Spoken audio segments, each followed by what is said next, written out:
우리가 성경 구절 한번 읽습니다. 구약과 신약의 축도에 대해서 좀 말씀을 생각합니다. 민수기 6장 22절로 27절 먼저 구약의 축도인데 한번 제가 한 절 여러분 한 절 읽습니다. 여호와께서 모세에게 말씀하여 이르시되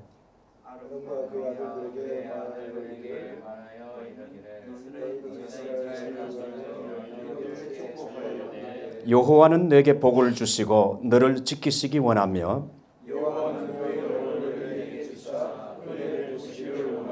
여호와는 그 얼굴을 내게로 향하여 드사 평강 주시기를 원하노라 할지니라 하라.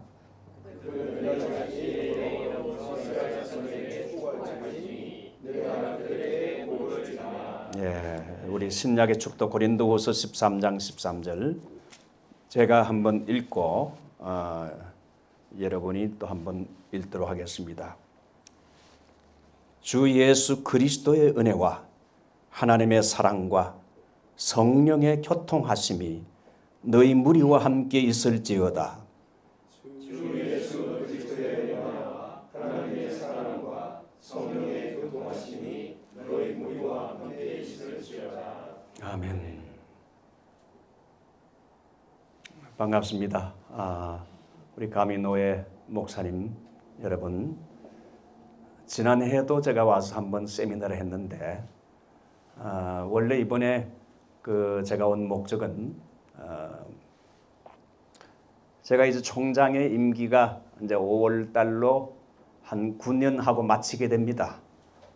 그렇게 되면서 카나다에 있는 우리 학생들을 한 번도 제가 신학생들을 이제 페이스 투 페이스 대면해서 한번 보지 못했기 때문에 그래서 카나다 학생들을 좀 만나고 격려하고 또 카나다에 또 도와줄 게 있으면 또 저희 신학교가 돕고 그렇기 위해서 왔는데 특강도 하고 우리 정윤달 목사님께서 이왕 오신 김에 그러면 우리 교회 와서 또 말씀을 전하달라 해서 제가 한 두 번 우리 밴쿠버 성산교회에서 말씀을 주일까지 전하고 오늘 이렇게 내일 노일을 앞두고 이렇게 여러분들을 만나게 되니 참으로 반갑습니다.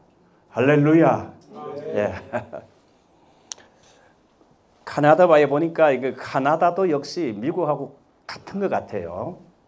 전부 이민자의 삶인 것 같아요.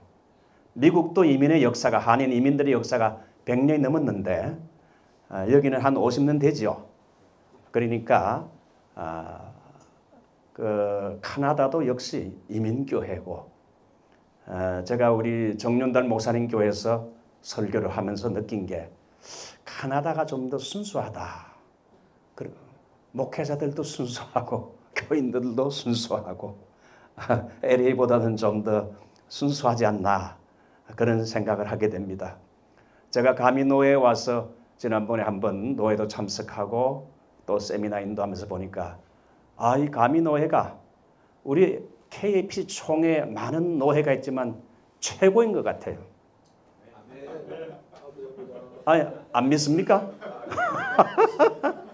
이 가미노회 우리 목사님들이 굉장히 그래도 다른 노회보다 좀 젊고 아주 지난번에 제가 가미노회 세미나 인도하면서 오히려 제가 많이 감동을 받고 갔어요. 참 분위기도 좋고 정치하는 분도 별로 없고 여기 정치꾼 별로 없죠? 예?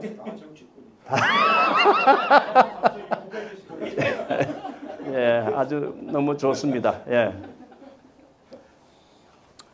오늘은 뭐 여러분이 잘 아는 것이지만은 축도에 대해서 제가 섬기는 교회는 지금 목사님들만 12가정이 있습니다. 12가정이 있기 때문에 축도를 시켜보면 제각기 축도가 다 달라요.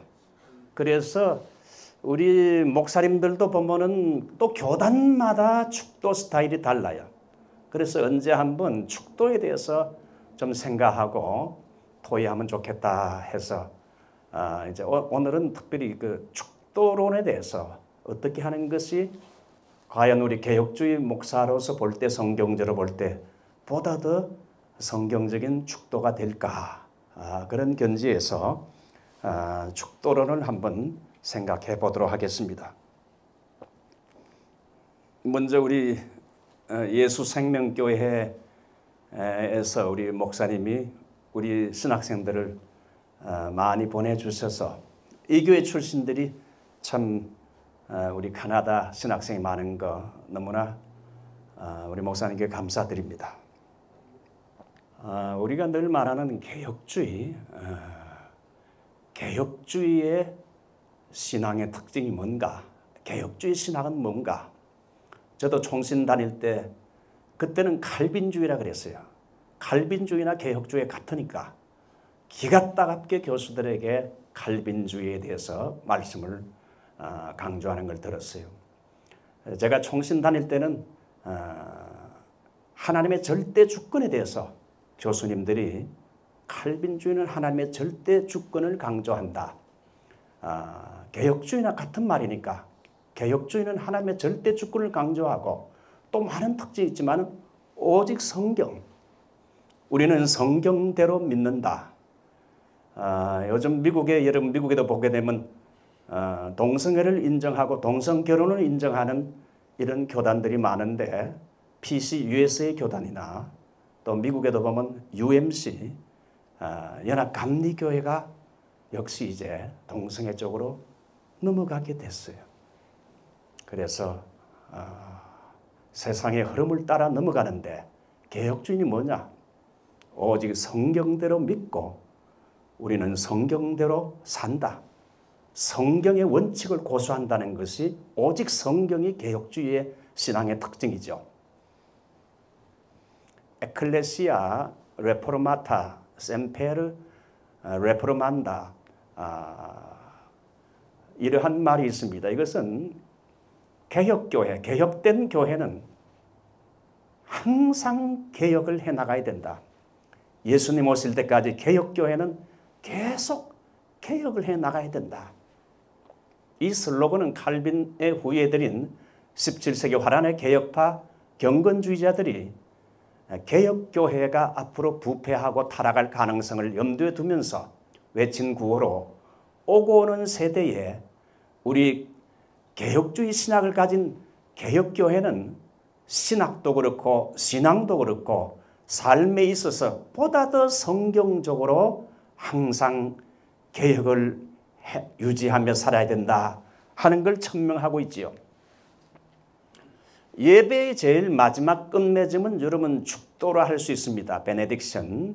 미주 한일 예수교 장로의 예배모범 6장 5절을 보게 되면 설교를 마친 후에는 목사가 기도하여 전능하신 하나님께 감사를 드리고 난 다음에는 신화 혹은 찬미를 부른 다음에 이제 목사가 하나님을 대리하여 축복하는 기도로 사도적인 축도로 패함이 옳다 이렇게 우리 교단 예배 모범에 그렇게 나와 있어요. 축도에 대해서 이제 목사님들마다 조금 생각하는 견해가 다르고 스타일이 다르기 때문에 어떻게 하는 것이 과연 성경보다 더 성경적인가 우리가 한번 질문을 해볼 필요가 있습니다. 저는 미주에 와서 한 44년 전에 미주 땅에 와서 목회를 하면서 제가 44년을 그 미국에서 이민교회 목회를 했습니다. 나이 70이 돼가지고 제가 이제 생일 때에 생일 축하 잔치를 하면서 이제 교인들에게 내 나이 70이 됐으니까 이제 은퇴해야 되지 않겠나. 그래서 이제 70 후에 요즘은 100세 나이인데 앞으로 30년을 더 살아야 되는데 주님 제가 이제 70이 다 됐는데 뭐 앞뒤를 돌아보지 않고 막 뛰다 보니 벌써 나이가 70이 돼서 은퇴할 나이가 됐어요. 하나님 이제 내가 뭘 해야 됩니까 하니까 그렇게 이제 기도하면서 하나님 은퇴 후에는 내가 뭘 해야 됩니까? 뭔가 또 하나님이 일을 해야 될 텐데 그러니까 하루는 어느 곳에서 전화가 왔어요. 목사님이 은퇴한다는 소식을 들었는데 우리 교회로 오시지 않겠습니까? 그래요. 여러분 70에 목회 초청받는 목사를 봤습니까? 그래서 저 LA가 있고 오렌지 카운티가 있어요. 오렌지 카운티는 LA 사우스 쪽인데 한 40분 타고 내려가면 그 오렌지 카운티 바로 밑에 실비치라고 거기에 좀 시니어 타운 같은 곳이 있는데 10,000명이 사는데 거기는 집을 전부 페이오프하고 1베드룸, 2베드룸인데 다 이제 미국에서 올드 타이머들이 오랫동안 살다가 이제 부부가 남았으니까 부부가 모든 짐을 다 줄여가지고 이제는 1베드룸, 2베드룸이 와서 이걸 완전히 돈을 페이오프하고 이제 이곳에 와서 사는데 한 9,500명이 있는데 그 가운데 한 2,000명이 한인들이 있어요. 보니까 다 아주 과거에 잘 나가던 사람, 이제 또 우리 교회도 보게 되면 박사 출신들이 많고 의사 출신들이 많고 또 아주 학벌이 쟁쟁하신 분들이라 이제 그분들이 사는 곳에서 저를 초청해서 제가 이제 제2의 목회를 하게 됐는데 저는 앞으로 90살까지 목회할 수 있습니다. 거기는 평균 나이가 82세라 제가 지금 이제 3월 달이면 3월 16일 73세가 되는데 73세는 거기서는요 청년이에요. 그러니까 이제 시작이야. 하나님께 내 장래를 위해서 우리 정윤달 목사님 교회 가서도 제가 집회할 때 제가 간증도 했는데 하나님이 그렇게 제 인생을 그렇게 미국을 인도하시고 미국에서 또 40년을 목회하게 하시고 또 은퇴 후에도 하나님이 또 일할 수 있도록 길을 열어주시고 해서 얼마나 감사한지. 자, 제가 목회를 하면서 대두됐던 문제들이 있어요. 제일 먼저 성찬식은 과연 몇 번 하는 것이 좋은가? 우리 목사님 성찬식을 1년에 한 몇 번 하십니까? 12번. 또 목사님? 한 3번 정도. 목사님 몇 번 합니까? 2번 정도. 그렇죠. 우리 한국 교회는 보면 우리 우리 목사님들은 보면 부활절 때 한 번 하고 그 다음에 추수감사절 때 한 번 하고 보통 2번 그러다가 성금요일을 한 번 더 하면 3번. 그 목사님 3번입니까? 예. 그래서 제가 예배학을 가르치면서 신학교에서 가르치면서 해보니까 우리 장로교는 그 주인글리 개혁자의 영향을 받아가지고 1년에 그냥 주인글리는 4번만 하면 된다 그랬거든요. 근데 이 요한 칼빈 선생의 말을 들어보니까 이 요한 칼빈은 많이 할수록 좋다. 옛날 초대교회의 여러분 예배의 두 기둥은 성찬과 설교였어요. 성찬과 설교였는데 개혁한 것까지는 좋았는데 성찬을 너무 죽여놔버렸어요. 저는 우리 교회의 한 장로님이 영국에서 박사 공부를 할 때에 잔 스타트라는 영국의 그 정말 귀한 그 목사님 밑에서 예배를 하고 또 성경 공부를 해서 그분이 한 번은 저한테 그래요. 목사님 성찬식을 목사님 우리 교회는 한 3번 정도 하는데 좀 더 많이 하면 안 됩니까? 그래서 제가 당회를 열어가지고 성찬식을 좀 더 많이 합시다. 성찬식을 사실 초대교회 때는 늘 성찬식을 했죠. 성찬을 하고 애찬을 나누고 그 다음에 이제 했는데 그래서 우리 교회 당에서 한 달에 한 번은 너무 좀 목사님 많은 것 같습니다. 성찬식 하면 시간이 많이 걸리니까 2달에 한 번 해서 2달에 한 번 하게 되면 1년에 6번이잖아요. 거기다가 부활절, 성금요일, 그 다음에 추수감사절 그리고 또 한 날 하면 1년에 10번이더라고. 김강림 목사님 12번 잘하는 거예요. 그게 더 성경적이지 않는가. 우리가 이 성찬을 하게 되면서 성찬은 기념설도 우리가 믿고 그 다음에 칼빈이 말한 영적인 임재설도 믿죠. 그리스도의 십자가의 희생을 우리가 성찬식을 통해서 다시 한번 기념하고 감사하고 감격하고 그리고 그 감사하고 나누는 자리에서 하나님의 성령이 임재하시면서 이 성찬을 통해서 하나님이 은혜를 전달해 주신다. 그래서 우리가 개혁주의 신학에서 강조하는 하나님의 은혜의 수단은 기도와 말씀 이 두 가지를 많이 말하는데 하나 더 들어간다면 성찬입니다. 기도와 말씀, 성찬. 제가 이제 수요일 날 한번 여기에서 이제 또 신학생들 모아놓고 특강을 할 텐데 그 모라비안 운동을 한번 제가 이야기를 할 텐데 모라비안 부흥 운동을 연구해 보게 되면 모라비안들이 그 여름철 8월 달에 그들이 회개하면서 성찬을 나눌 때 사도행전 2장과 같은 놀라운 성령의 역사가 일어나서 그들이 성령을 체험한 이후로 그 다음에 하루 24시간 이제 기도팀들을 만들어 가지고 100년 동안 이제 그들이 기도하게 되고 성령 충만을 받고 기도 운동이 일어나고 그 후로 또 세계 선교 운동이 일어나 가지고 226명의 선교사를 그 20년 동안에 파송하게 되지요. 정말 지상에서 가장 강력했던 교회인데 그 성령 충만을 경험하게 된 결정적인 모멘트가 바로 그들이 정말 그냥 다음 주 성찬합니다 하면 별로 기도 안 하고 오잖아요. 회개하고 기도 많이 하고 성찬을 임하게 되면 하나님이 그 모라비안들에게 엄청난 놀라운 성령의 불이 떨어져서 그들이 변화가 되어서 그런 큰 일을 할 수 있었어요. 교회에 십자가를 걸어야 됩니까? 아니면 걸면 안 됩니까? 이것도 제가 목회하면서 제가 한 번에 십자가를 우리 대한예수교 장로회 합동 측은 십자가 거는 것에 대해서 별로 강조 안 해요.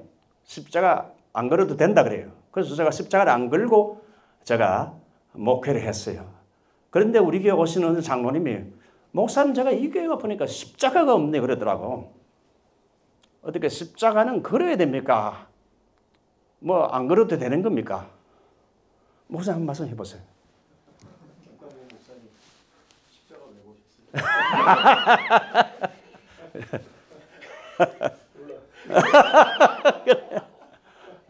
그러게. 필라델피아 목사님, 십자가 걸어야 됩니까? 안 걸어야 됩니까? 저는 걸지 않아도 된다고 생각합니다. 저는 안 걸었어요. 안 그랬어요. 저희 교회 장로님이 목사님 똑같이 이제 그분의 영성이나 그분의 이 감동에 이게 필요하다고 생각하셔서 그렇다면 저는 있어도 그만 없어도 그래 저하고 같네요. 그래서 저도 내가 합동 측에 속했으니까 그러면 나도 걸지 말아야 되겠다. 한 6년 안 걸고 했어요. 안 걸고 하니까 그러면서 이제 교회가 부흥되면서 나중에 다른 교회 장로님들이 많이 오니까 목사님 이 교회는 뭐는 그 십자가도 없고 아무 십자가가 하여튼 하나도 없어. 그러니까 그래서 내가 그렇습니까? 그래서 제가 고난주간데 십자가 또 걸었어요. 십자가는 사실 중요한 게 마음의 십자가지요. 그래서 이것도 역시 잉글리 영향을 받아가지고 과거에 캐토릭적인 그런 것들은 다 예배에서 다 제거했잖아요. 저는 그래서 십자가 없는 게 원칙이지만은 또 십자가 우리 한국교회 같은 데는 벌써 이미 전통적으로 되어져서 십자가를 걸어도 그게 크게 잘못됐다 이렇게 말하기는 힘들다. 십자가를 원칙적으로는 개혁교회는 십자가 없는 거지만 필요할 때는 또 십자가 걸어도 현재 지금 큰 문제는 없지 않나. 이렇게 말해도 되겠습니까? 예. 그 다음에 제가 목회하면서 우리 이제 한글 사도신경에는 예수님이 이제 지옥에 내려갔다는 사도신경 고백이 없는데 제가 2세들 이제 2세들은 딱 영어로 또 사도신경을 하는데 영어 사도신경에는 He descended into hell. 예수님이 지옥으로 내려갔다 이렇게 했는데 그 문제에 대해서 좀 생각해 보게 돼요. 예수님이 과연 시간적으로 공간적으로 예수님이 지옥에 내려가셨는가? 목사님 어떻게 생각하세요? 예수님이 지옥에 내려가셨습니까? 내려갔습니까? 예? 언제 내려갔었습니까? 죽은 다음에 지옥으로 내려가셨다. 실제적으로. 예. 이게 음부라고 하면은 게 맞는 말입니다. 음부는 이제 구약에서 죽음을 뜻하니까. 예. 음부로 내려가셨다. 그런데 예. 저게 로만 카톨릭이 저걸 사용해서 결국 가서 연옥서를 갖다 위한. 그렇죠. 예. 그래서 이제 예수님이 지옥 가서도 죽은 사람에게 복음을 전하셨기 때문에 그렇기 때문에 예수를 갖다가 제대로 안 믿어도 지옥에 가도 구원을 받는다. 이렇게 나가기 때문에. 예, 여기 이제 그렇죠. 잘 말씀하셨습니다. 이게 뭐 신학적으로 저도 요걸 가지고 조금 이렇게 소논문을 써가지고 우리 교육전에다가 내기도 했는데 일단은 우리 그 EMI들이 매주일마다 이걸 고백을 하니까 우리 개혁 신학의 루이스 볼코프가 그 신학 조직 신학의 매뉴얼 아닙니까? 루이스 볼코프 같은 사람의 그걸 보면 요한 칼빈도 마찬가지예요. 예수님이 실제적으로 시간적으로 공간적으로 지옥에 내려간 적은 없다. 그렇게 조직신학에서는 이야기합니다. 예수님이 시간적으로 공간적으로 언제 예수님이 지옥에 내려갔습니까? 오늘날 네가 나와 함께 낙원에 있을 것이라 그랬는데 그래서 그 루이스 볼코프나 요한 칼빈이 강조하는 그 사도행전에 나오는 지옥에 내려갔다는 것은 예수님이 십자가에서 죽음의 고통을 당하실 때 지옥과 같은 고통을 당하는 것으로 그렇게 상징적으로 해석을 합니다. 예수님이 십자가에서 죽으실 때 다 이루었다 했는데 다 이루었는데 지옥에 내려가실 필요는 없는 거예요. 그래서 이제 우리 사도신경을 고백할 때 우리 보게 되면 He descended into hell 할 때 여러분 사도신경을 보게 되면 전부 문자적으로 고백을 해요. 하나님이 천지 만물을 창조하셨고 예수님이 우리를 위해 십자가에서 죽으셨다. 이게 전부 이제 문자적인 것인데 지옥으로 내려갔다는 것은 요한 칼빈 우리 선생은 그걸 또 문자적으로 보지 않고 상징적으로 보지요. 네.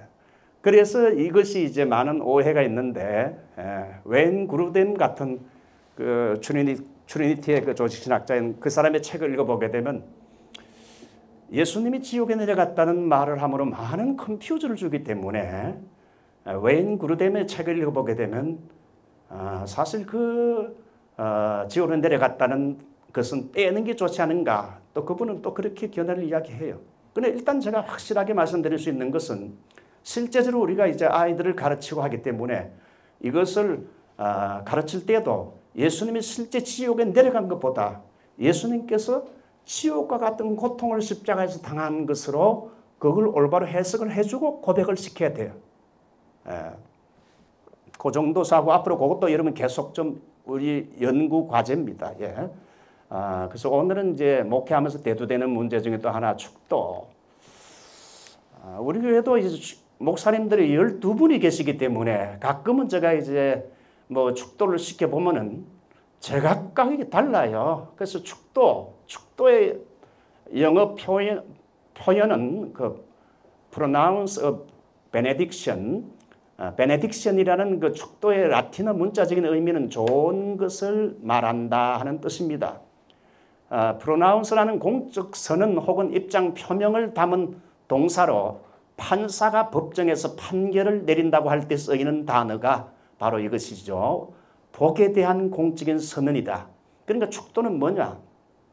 담임 목사가 하나님을 대리해서 좀 더 구체적으로 말하면 성부, 성자, 성령 하나님을 대리해서 오늘 예배를 드리고 설교를 듣고 돌아가는 하나님의 언약 백성들에게 삼위일체 하나님의 복을 공적으로 선언하는 성례전적인 행위라 할 수 있다. 이렇게 저는 이야기합니다. 축도에 대해서 논란되는 문제들이 많은데 축도는 축복 기도인가? 축도는 축복 기도인가? 그래서 축복을 구하는 기원적인 패티션이나 인보케이션 같은 것인가? 아니면 축복을 선포하는 이런 선언적인 것인가? 이걸 두고 논란이 많아요. 우리 교회도 이제 축도하는 목사님들이 몇 분 계시는데 우리 원로 목사님은 또 저하고 또 다르게 해요. 우리 교회는 순복음교회 목사님이 5분이나 계세요. 감리교 목사님도 계시고 PC USA 출신도 계시고 그래서 다양한 분들이 와서 하는데 축도가 조금씩 달라요. 그래서 이게 어떤 분들은 있기를 축원하옵나이다. 또 저 같은 케이스는 있을지어다 하고 또 우리 원로 목사님은 성부, 성자, 성령 하나님의 축복이 있기를 예수 그리스도 이름으로 축원하옵나이다. 또 제일 끝에 예수 그리스도의 이름으로 이거 붙이니까 이게 다 제각각이라. 약간 교단마다 목사님들마다 달라요. 축도는 꼭 목사만 해야 되는가? 축도가 복을 비는 기도라면 축복이 아니고 복을 비는 기도라면 꼭 목사만이 복을 빌 수 있는가? 평신도 장로도 복을 빌면서 기도할 수 있지 않느냐 하는 문제가 대두되고요. 축도는 꼭 눈을 감고 해야 되느냐? 정윤날 목사님 눈을 감고 해야 됩니까? 축도할 때? 아니요. 예? 목사님 눈 안 감고 합니까? 무의식적으로 감죠. 예. 옛날 그 김희한 목사님은 눈을 축도할 때 꼭 안 감고 해도 된다 해가 자기가 눈을 뜨고 했대요. 그러니까 누가 보더래 그래서 빨리 눈 감았다.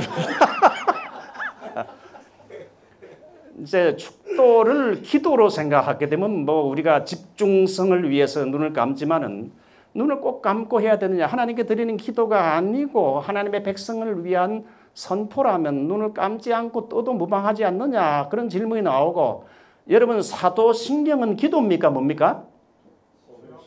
신앙 고백이죠. 신앙 고백을 꼭 눈을 감고 해야 할 필요가 있습니까? 축도도 기도가 아니고 성부, 성자, 성령의 이름을 대리해서 오늘 예배를 드리고 돌아가는 성도들에게 복을 선포하는 것이라면 눈을 떠도 무방하지만 한국 교회는 어떻게 해야 됩니까?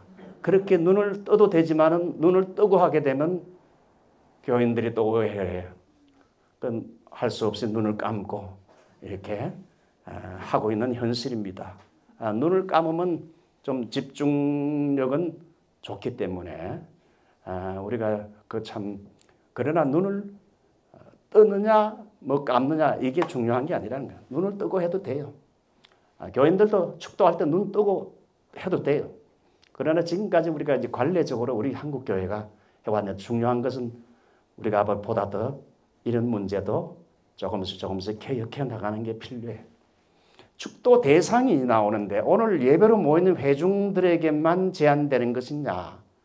아니면 비즈니스나 노예나 국가나 불신자나 무생물에게도 축도가 적용될 수 있는 이 축도의 대상이 오늘 예배를 드리는 회중들에게만 적용됩니까? 아니면 뭐 노예도 되고 총회도 되고 그리고 비즈니스에게도 해당됩니까? 목사님 어떻게 생각합니까? 제가 한 사람 한 사람 다 질문합니다. 예. 저는 그냥 개인적으로는 지금 예배 드린 분들에게 함께 예배 드린 모든 분들을 거라고 생각합니다. 아멘. 그겁니다. 오늘 제가 이제 그것도 제일 마지막에 왔는데 불신자들에게나 무생물 그리고 원칙적으로 이 예배에 없는 사람에게는 축도의 대상이 원칙적으로는 아니라는 것을 여러분에게 좀 소개하니까 오늘 제가 말씀드린 건 꼭 이것이 정답이다 하는 것보다 이런 문제를 우리가 축도 모든 면에 우리가 성경적으로 보다 더 가깝게 개혁해 나가는 것이 우리의 과제인데 축도 대상 요건 제일 마지막에 제가 말씀을 드리겠습니다. 여러분 뭐 이제 축도에 대해서 잘 알기 때문에 축도의 성경적인 근거는 두 곳이죠. 제일 먼저는 민수기 6장 23절로 26절 대제사장적인 축도입니다. 여호와는 내게 복을 주시고 너를 지키시기 원하며 여호와는 그 얼굴을 내게로 비추사 은혜 베푸시기를 원하며 여호와는 그 얼굴을 내게로 향하여 드사 평강 주시기를 원하노라. 이게 뭡니까? 구약의 축도지요.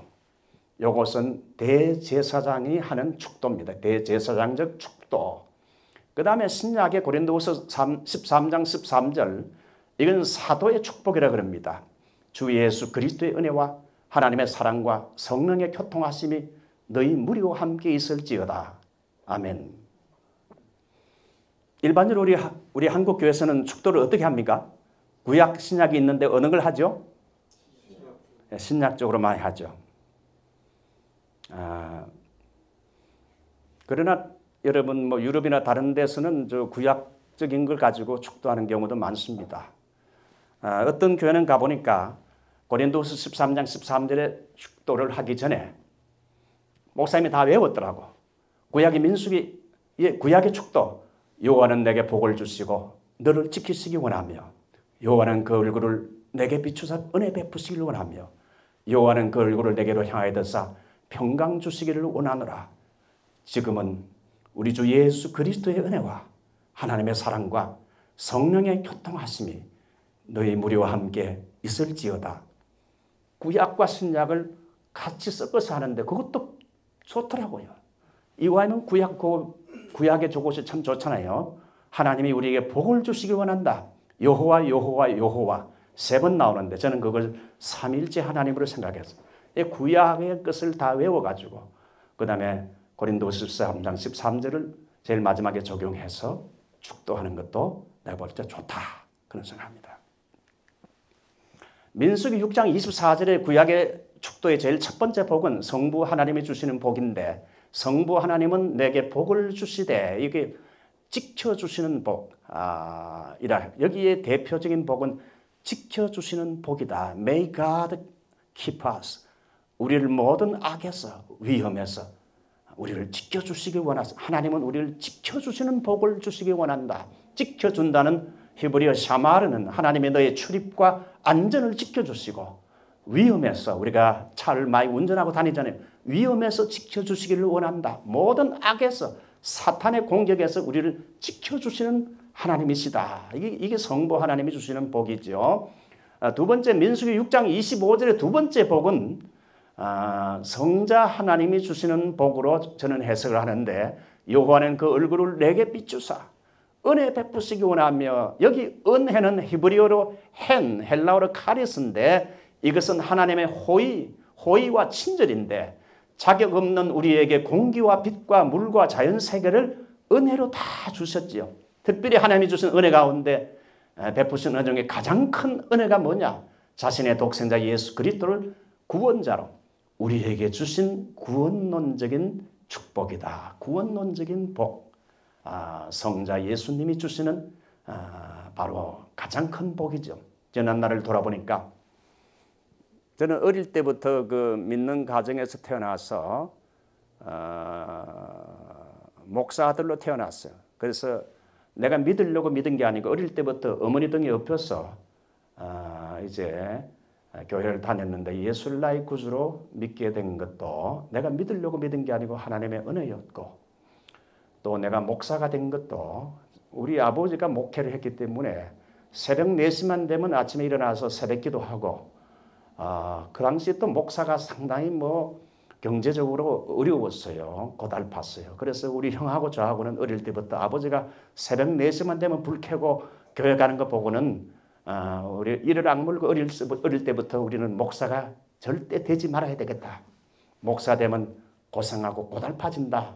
그렇게 해서 교회 가서도 은혜 받으면 목사 되니까 은혜 안 받으려고 이렇게 노력을 해서 우리 형은 부산의과대학에 들어가서 의사가 됐고 저는 엔지니어가 돼서 엔지니어 공부를 하다가 우리 부친이 아들 둘 중에 한 명 목사 되게 해달라고 그랬는데 근데 나중에 하나님이 저에게 은혜를 주셔가지고 은혜 안 받으려고 그렇게 노력했는데 은혜 받아가지고 결국은 아버지의 기도대로 그대로 적용이 돼서 제가 목사가 됐어요. 1978년도 3월 첫째 주에 제가 목사 안수를 받고 만 26살에 목사 안수 받고 보병 26사단 73년대 이제 군목으로 가서 이제 사역을 하게 됐어요. 최연소의 나이에 26살에 목사 안수를 받았어요. 김성우 목사님 몇 살 때 목사 안수 받았습니까? 저는 늦게 받았습니다. 몇 살입니까? 저는 36때 받았습니다. 36. 그만해도 뭐 늦은 건 아닌 것 같습니다. 예. 하나님은 저를 다른 길로 못 가게 일찍 하나님이 그냥 정 코스로 저를 일찍 불러줘. 지금 생각하니까 야 너무 감사하다. 응? 제가 목사가 된 것도 하나님의 은혜요. 또 40년 이상 미국에서 이민 목회를 하고 여기까지 오게 된 것도 다 하나님의 은혜였음을 고백해요. 그래서 예수님이 주시는 복은 바로 구원론적인 은혜지요. 그 다음에 성령님이 주시는 복은 세 번째인데 여호와는 그 얼굴을 내게로 향하여 떠서 평강 주시기 원하노라. 여기 평강은 히브리어로 샬롬, 헬라어로 에이렌이라고 그러는데 유대인들에게 이 샬롬이라는 건 영육간의 복을 말합니다. 전쟁에 이기고 돌아왔을 때도 샬롬이라 그러고 정말 결혼해서 아들을 낳았을 때도 샬롬이고 사업이 잘 되는 것도 샬롬이고 하여튼 영육간의 복이 다 샬롬인데 엄밀히 말하면 이 샬롬이라는 건 엄밀히 말하면 메시아가 오면 주는 받는 복이요. 그 메시아의 특징은 다윗 시대 때에 정치적인 자유, 경제적인 풍요, 사회적인 정의가 실현됐는데 이 정치적인 자유, 경제적인 풍요, 사회적인 정의가 실현되는 이 세 가지를 한마디로 묶어서 보게 되면 히브리어로 샬롬. 우리 옆 사람에게 한번 샬롬 해봅시다. 샬롬. 이 샬롬은 정말 이 샬롬을 가져다 주는 분은 바로 메시아. 장차 메시아가 오게 되면 우리에게 참된 샬롬을 선물로 준다. 그래서 구약의 모세와 그리고 구약의 다윗이 메시아의 상징으로 그 시대 때에 이런 정치적인 자유, 경제적인 풍요, 사회적인 정의가 실현돼서 진정한 샬롬이 이루어지는데 정말 예수 그리스도가 오게 되면 진짜 그야말로 참된 샬롬을 선물로 준다. 성령님이 바로 이 샬롬 평강을 주신다는 것이죠. 그래서 이 구약의 축도를 말씀드렸고 신약의 축도는 고린도후서 13장 13절 우리 주 예수 그리스도의 은혜와 하나님의 사랑과 성령의 교통하심이 너희와 함께 있을지어다. 여기에서 성자 주 예수 그리스도를 통한 은혜와 성부 하나님의 크신 사랑과 성령 하나님으로 말미암은 교통이 있기를 축복한다.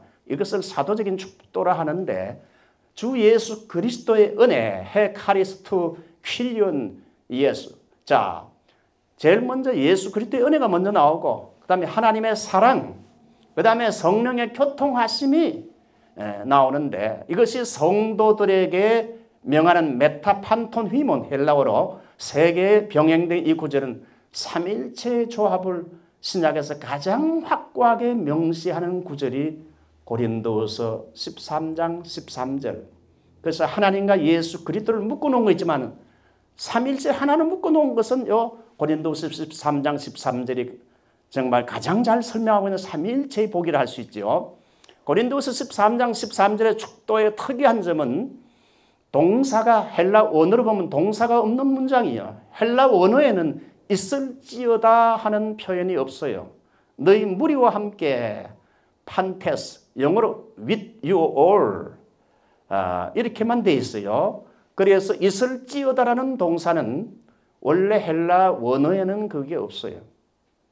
너희 무리와 함께 하고 끝나는 겁니다. 그래서 사도 바울의 서신서에서는 문안 인사나 은혜와 평강이 너에게 거기까지만 있고 원문에는 동사가 없는 게 특징이에요.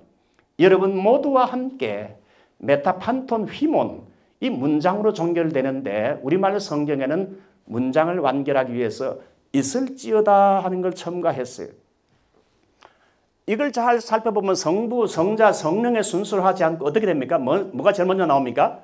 성자의 축복이 제일 먼저 나옵니다. 이거는 구원론적인 차례를 말하며 구원의 길은 그리스도이기 때문에 그리스도의 중보적인 은혜를 말미암지 않고는 하나님의 사랑에 이르지 못한다. 그리스도의 은혜, 즉 그리스도를 통한 구속이 바울의 심령에 제일 진하게 각인됐기 때문에 제일 먼저 예수 그리스도의 은혜와 예수 그리스도의 은혜를 통해서 그 다음에 하나님의 사랑을 깨닫게 됩니다. 그래서 여기 은혜라는 건 구속의 은총을 말하고 그리스도의 십자가의 죽음과 부활을 통한 구원의 사건, 그 구원의 사건, 십자가의 죽으심과 부활이 바로 나를 위한 구원의 사건이었다. 자, 그래서 그리스도가 제일 먼저 강조되죠. 자, 이제 축도의 성격입니다. 축도는 축복 기도인가 아니면 축복의 선포인가? 김강년 목사님은 축도할 때 어떻게 기도같이 축원하옵나이다 합니까? 아니면 있을지어다 합니까? 축원하옵나이다. 아주 순진하시네요. 또 축원하옵나이다. 우리 목사님 어떻게 축도합니까? 어떻게 합니까? 그래서 있을지어다. 목사님 됐습니까? 저도 그런 것 같아요. 그 뒤에 계신 목사님 어떻게 합니까? 축도할 때? 선포를 합니까? 그 뒤에 목사님? 축원하옵나이다. 야, 여기도 왔다 갔다 하시네 보니까. 다 자유야. 그 옆에 계신 목사님은요? 저는 그 있을지어다라고 하는데요. 마음으로는 기도하는 마음하고 포함하고 그랬어요. 아이고. 그 식은 또 기존에 또 목사님과 같이 안 하면 또 성도들이 또 오해할 수가 있으니까 지혜롭게 하고 기도와 선포 같이 포함해서 그런 마음으로. 제일 뒤에 계신 목사님 어떻게 축도합니까? 예, 저는 있을지어다. 우리 목사님 어떻게 합니까? 저도 있을지어다. 있을지어다. 목사님 어떻게 합니까? 저도 있을지어다. 있을지어다. 야. 예. 제가 조금 이따 이제 교단마다 어떻게 설명하는지를 좀 말씀드릴게요. 축도라는 말에는 물론 축복과 기도라는 두 가지 의미가 결합되어 있는데 목사님들이 축도할 때 기도하는 자세를 취하는 경우가 많은데 그러나 여러분 고린도후서 13장 13절은 목사님의 축복 기도보다 더 넓은 의미를 지니고 있다고 봐요. 기도는 누구에게 하는 것이 기도입니까? 하나님께 말하는 것이 기도지요. 축도는 누구에게 하는 겁니까? 교인들에게 하는 것이기 때문에 사실 그게 기도가 아니죠. 기도는 내가 밑에서 위로 하나님께 이렇게 인보케이션 올려드리는 거죠. 이제 축복은 위에서 밑으로 내려오는 거지요. 고린도후서 13장 13절에 그 여러분 축도를 가만히 보게 되면 인간을 향해서 특별히 누굽니까? 오늘 예배를 드리고 설교를 듣고 돌아가는 이런 구속받은 하나님의 백성들 우리 교인들이 이제 일주일 동안 세상에 나가서 이제 영적 전쟁을 해야 되는데 이 교인들을 갖다가 성부, 성자, 성령의 이름으로 내가 아니라 성부, 성자, 성령님을 대리해서 내가 복을 빌고 선포하는 거지요. 그래서 축도의 성격이 보게 되면 복을 기원하는 기원적인 것이 돼야 하느냐 아니면 축복을 프로클라메이션 선포하는 것이 선언하는 것이 돼야 되느냐 이 문제는 한국교회에서 두 가지로 혼용되고 있고 축도하는 목사님들마다 제각기 다르다. 그동안 제가 축도하는 목사님들의 축도를 끝맺는 말을 쭉 한번 연구해 보니까 세 종류야.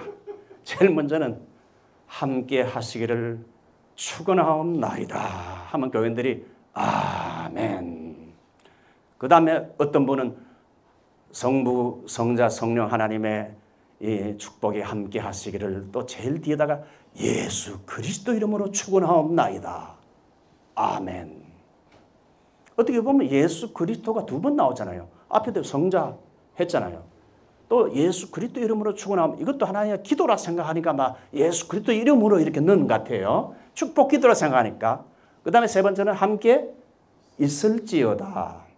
자, 이 세 가지가 보통 목사님들이 하는 축도의 마지막 끝맺는 말의 행태인데 과거 대한예수교 장로회 통합 측은 제75회 총회에서 목사의 축도를 있을지어다에서 축원하옵나이다. 이거로 대한예수교 장로회 통합 측은 변경을 했다고 합니다. 그 이유가 뭔가 하면 첫째는 축도도 기도요. 둘째는 용어 사용 문제 때문인데 나이 많은 몇몇 장로님들이 새파랗게 젊은 목사가 강단에 올라가서 있을지어다 하니까 이게 너무 권위주의적이고 잘못된 것이라고 이의를 제기해서 한 것이 발단이 돼서 총회에서 축도를 축원하옵나이다 이렇게 결의를 해서 지금 통합측은 전부 축원하옵나이다. 이게 장로님들의 입김에 의해서 민주주의적인 절차에 따라 가지고 결정된 것이 축원하옵나이다. 통합측 목사님들 보세요. 다 축원하옵나이다 이렇게 하세요. 예장 대신 대신은 1987년 상정된 헌의안의 결과에 따라서 있을지어다로 현재 예장 대신은 사용하고 있고 이미 말씀드린 대로 예장 통합은 총회 결정으로 축원하옵나이다 이렇게 사용키로 결정했어요. 제가 과거에 속했던 예장 합동과 그리고 고시는 오늘 성경 본문인 있을지어다로 거의 통일적으로 사용하고 있고 그 다음에 기독교 장로회는 1988년 총회 신조예언에서 축도가 너무 다양하니까 통일하자는 헌의가 들어와서 축도 본문을 그대로 쓰되 종결절만 축원하옵나이다 이렇게 해서 기장은 축원하옵나이다로 이렇게 하고 또 주 예수 그리스도 이름으로는 첨가하지 않는다. 침례교는 섞으세요. 축원하옵나이다 하려면 하고 그 다음에 있을지어다 하려면 하고 그건 뭐 목사님들의 마음대로. 그래서 이렇게 보면 교단마다 좀 다른 것 같아요. 기도와 축복의 차이입니다. 축복 기도가 기도라면은 기도는 누구에게 하는 겁니까? 하나님을 향하는 것이지만은 고린도서 13장 13절의 축도는 누구에게 향하는 겁니까? 하나님께 향하는 겁니까? 예, 교회인 인간을 향해서 말하는 것이다. 사실 기도는 아래에서 하늘에 계신 하나님께 위로 올라가는 것이고 축복은 위에서 밑으로 내려오는 것이지요. 그래서 축도의 선포는 희구도 아니고 명령도 아니고 인디케이티브, 직설이라 이거죠. 확실한 팩트를 말하는 것이라 할 수 있는데 사도 바울은 그의 서신서에서 서두 문안 인사말과 서신 끝에 여러분 그 사도 바울의 서신서를 읽어보게 되면 처음 문안 인사말과 제일 마지막에 종결할 때 보게 되면 약속이 아니라 축복하는 말로 시작해서 축복의 말로 선포로 종결을 맺는데 성경을 찾아보게 되면 통상적으로 있을지어다로 끝을 맺는다는 걸 볼 수 있어요. 자, 선언적인 선포를 띠는 직설체인데 데살로니가전서 5장 28절 우리 주 예수 그리스도의 은혜가 너희에게 어떻게 해요? 있을지어다. 데살로니가서 1장 2절 하나님 아버지와 주 예수 그리스도부터 은혜와 평강이 너희에게 있을지어다. 디모데전서 1장 2절 하나님 아버지와 그리스도 예수 우리 주께로부터 은혜와 평강이 네게 있을지어다. 이건 문안 인사말에도 있을지어다.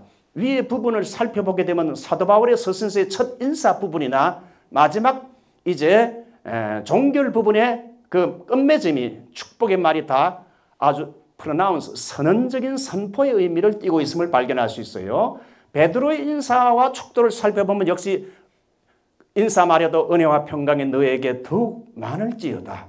베드로전서 5장 14절 그리스도 안에 있는 너희 모든 이에게 평강이 있을지어다.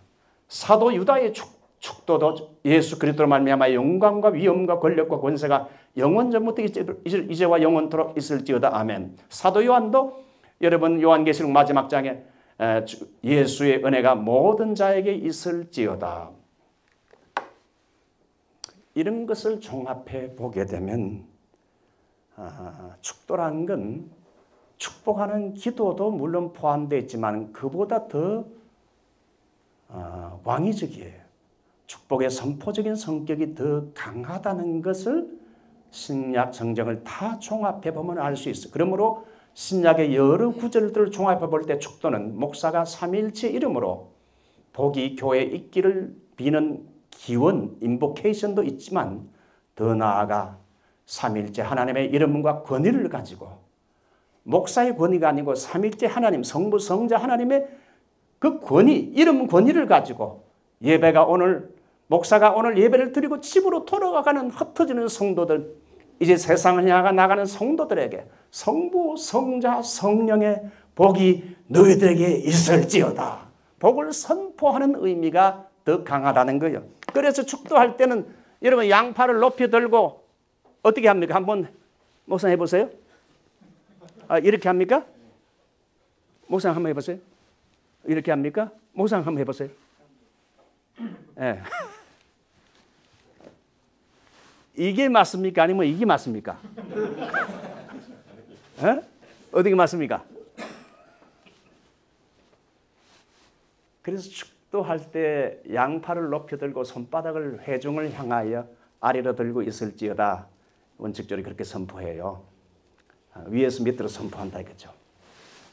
기도는 대개 여러분 그렇게 하지 않죠. 기도할 때 누가 뭐 손을 들고 뭐 이렇게 합니까? 그래서 축도라는 건 목사가 뭐 스스로의 권위를 가지고 하는 게 아니잖아요. 사실 우리 신약시대 때는 모든 성도가 다, 목사도 성도잖아요. 모든 성도가 다 대제사장, 다 제사장이고 예수님이 대제사장인데 다 제사장적인 이런 그 제사장인데 목사만이 뭐 특별히 권위가 있는 거 아니잖아요. 그 목사가 뭐 어떤 개인적인 권위를 가지고 하는 게 축도가 뭡니까? 나는 권위가 없지만은 정말 성부와 성자와 성령의 권위를 위임받아서 오늘 예배를 드리고 은혜 받고 나가는 성도들에게 이제 복을 명하고 선포하는 거지요. 영적 전쟁에 치열한 오늘의 세상 속으로 이제 흩어져 나가는 성도들에게 성부와 성자와 성령의 복이 여러분에게 있을지어다. 복을 명하고 선포하는 거죠. 기도의 축복 기도도 있지만은 기도의 의미만 가지고는 약해요. 축도가. 자, 목사가 축도할 때 왜 손을 듭니까? 제가 상담을 미주 크리스찬 신문에 한 20년을 했어요. 그래서 내가 너무 오래했기 때문에 다른 사람 좀 시키면 어떨까 했는데 그래도 계속 하라 해서 하다 보니 20년 동안 했어요. 제가 상담을. 그러니까 별의별 질문을 다 받았는데 왜 목사가 축도할 때 손을 듭니까? 뭐 시간이 없기 때문에 이제 말씀드리는데 구약의 대제사장인 아론이 백성들에게 축복할 때 손을 들고 했어요. 아론이 백성들을 향하여 손을 들어 축복함으로 속죄제와 번제와 화목제를 마치고 내려오니라. 손을 들어서 대제사장이 축복했어요. 예수 그리스도께서도 여러분 그 축복할 때 사람들 축복할 때 손을 들고 했어요.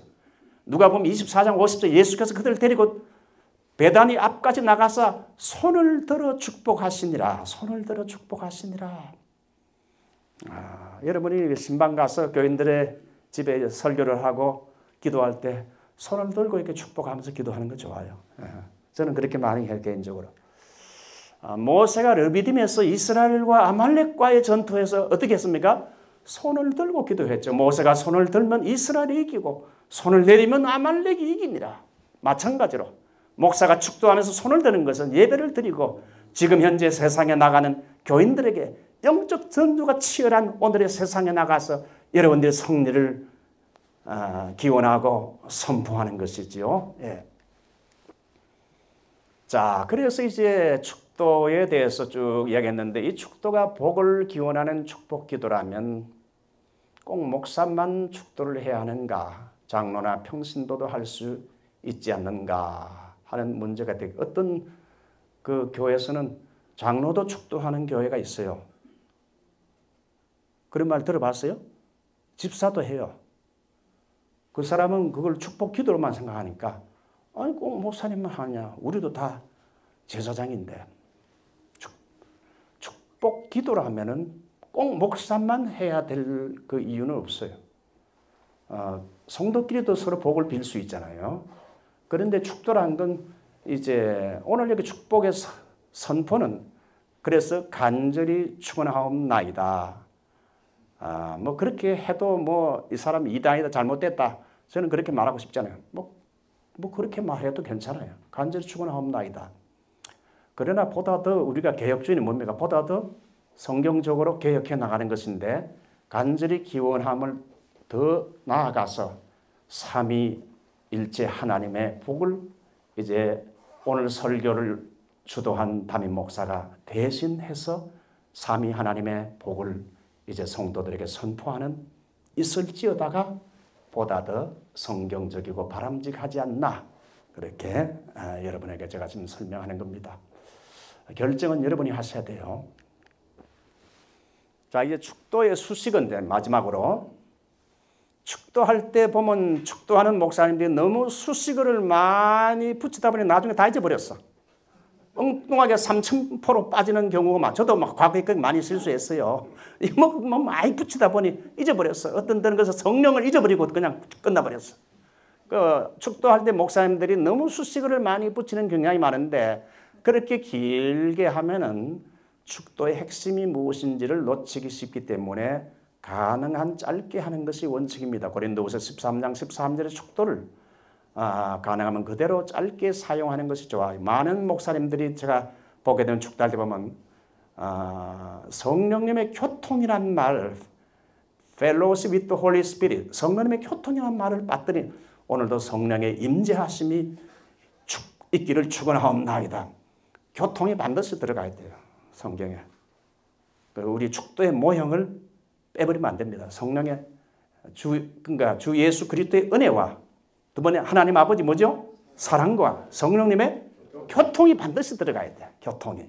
그래서 이제 예배드리고 흩어지는 성도들이 한 주일 동안 영적인 전쟁에 치열한 오늘 현 세상에서 성령님과의 동행하고 성령과의 교통하심이 우리 사랑하는 성도들에게 있을지어다. 복을 선포하는 거죠. 자, 근데 언젠가부터 축도하는 목사님들 보니까 성부, 성자, 성령 하나님의 이 은총이 함께 하기를 이제로부터 영원토록 함께 계시기를 축원하옵나이다. 혹은 이제로부터 영원토록 함께 계실지어다.